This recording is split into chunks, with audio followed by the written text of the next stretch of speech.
Hello, I'm Rob Perez. Grassroots coach Manisha Taylor. Christian Carambeu. Matt Hodgson, Director of the 4-Year Plan. I'm Rob Lusher. Dave McLaughlin. Andy Copeland from the Glemnet Southern Amateur League. Philip Wick, I'm CEO of 14. Former Chairman of Ibis FC. Chairman of Alexandra Park FC. And you're watching Pitch Talk. Pitch Talk.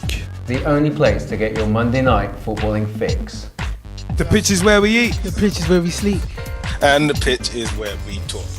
Make sure you join the revolution, the football revolution.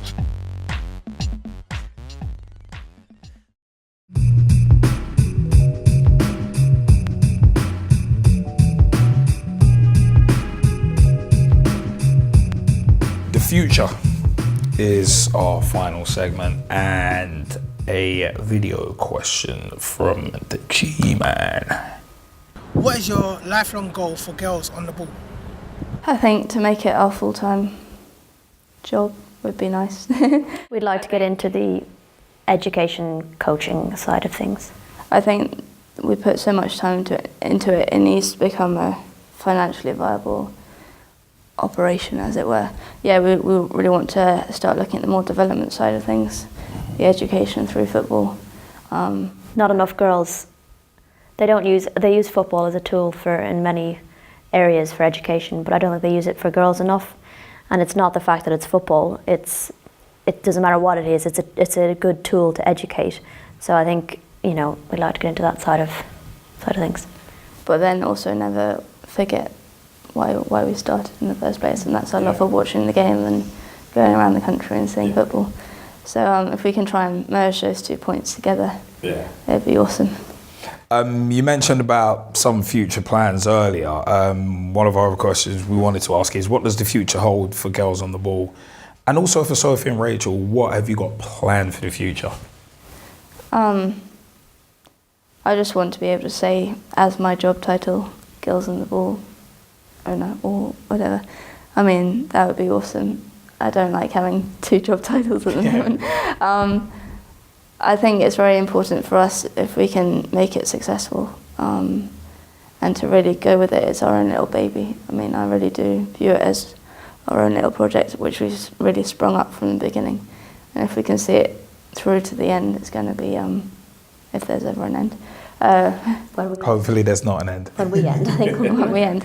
But it'll be probably a huge success in my life. The other thing is, if we could give it all of our time, we could do so much more as well. So I think that's the most annoying thing, is that having to limit our time on it. we have so many ideas and plans, but we both work full time, so it's quite difficult to even get those plans to a point where we could run with them, which is what we'd like to do. Yeah. What legacy would you like to leave on football? I think I would like to just know that we've helped some people get into the game a little bit, to go and watch a game of football, to play a game of football. I'd just really love people to say, girls on the ball, oh, I started watching women's football because of them, or, I started playing football because of them, or something along those lines, where we've actually had a positive impact on improving and increasing awareness of women's football. Without football in your life, what would you have been doing, or what would you like to have done? I'd probably still be playing hockey. I can't imagine my life without football. It's been such an integral part of my life for, almost 20 years now. It's since when I was, I was going to say, we won't give away your ages. I just can't imagine my life without football. I'd still be doing keepy-uppies with the hockey ball, which isn't as fun. It's a little bit more painful. So, whoa. Break your feet. I no longer have temper tantrums about football. But yeah, she used to cry a lot when she watched Chelsea. She doesn't do that now. But I'm still as passionate as I was when I was younger. I was going to say, you would have had a lot more reason to do temper tantrums for Chelsea pre-Abramovich. I used to shut myself in my room for about 3 days.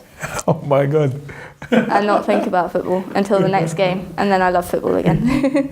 We've also met a huge amount of people through it, which has just been brilliant for us as well. It's been nice. It's been a real way of making friends. Yeah. Socialising. Any last words of wisdom? I don't feel very wise. Don't know. I think you should always just give things a try. whatever idea, you should maybe just run with it. That's what we did. Yeah, be inspired by things around you. Like, if something inspires you, you should go and give it a go. And not to be scared of the consequences too much. Some things work, some things don't, but you can only try. If you don't try, you'll never know. Exactly, yeah. That's a great point. It's one of them was. Speaking of giving it a try, we've been sitting here trying to get a good interview, and I think we've succeeded in that regard. But Sophie, thank you. Rachel, I'd like to say thank you very much for sitting down in the Pitch Talk Meets hot seat. And you know what? It's been another fantastic instalment of the football interview show that really gets behind the scenes in football. But remember, ladies and gentlemen, boys and girls, children of all ages, it's one of them was I've been straight shooting LJA. On behalf of my co-host, the G-Man and Jazzy Fizzle, remember, we are every Monday. You can find us on www.pitch-talk.com, youtube.com/pitchtalk, facebook.com/pitchtalk as well. Become a fan, become a friend, become a member of the group. Join the footballing revolution we're working so hard to create. Hook up with us on Twitter as well. Tweet with us, follow us, see what we're up to at Pitch Talk. Of course, Pitch Talk Live on Google Plus as well. You know what? It's been another fantastic installment of Pitch Talk Meets. And it's been an absolute pleasure sitting here with Sophie and Rachel of Girls on the Ball. Remember, find them, www.girlsontheball.com, at Girls on the Ball on Twitter as well. And, of course, facebook.com/Girls on the Ball. I've been straight shooting LJ on behalf of the G-Man and Jazzy Fizzle, all three of us here at Pitch Talk. We will see you next time here on Pitch Talk Meets. Thanks for joining us.